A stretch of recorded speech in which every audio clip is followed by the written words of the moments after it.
Now that school is in session on campus, is there anything different the team is doing to safeguard players, or has your messaging to them changed in any way?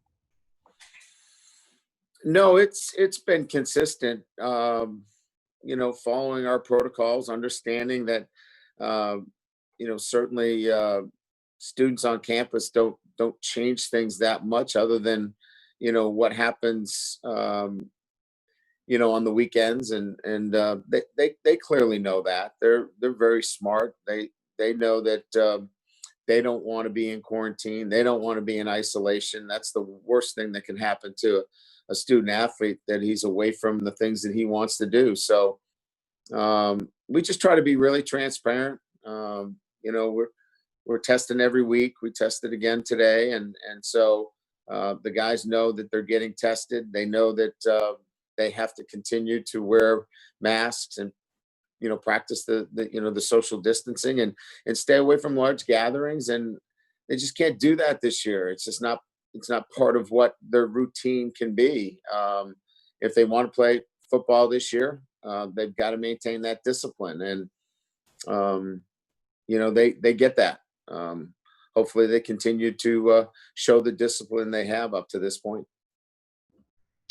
Okay, the next question is, given the extra layer of potential COVID cases on top of normal injuries, do you practice differently in terms of building depth and getting more reps for reserves in practice?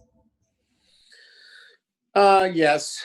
Yeah, I mean, you have to be aware of that. I'm not paralyzed by it, um, but you have to be realistic.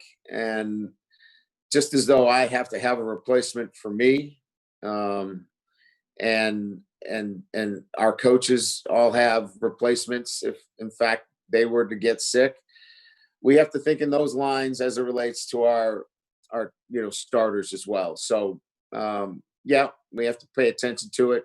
We have to practice accordingly, um, but it's not changing us to the point where you know our frontline players are not getting prepared properly for being the best players they can be. But you got to be aware of it. You got to have a plan.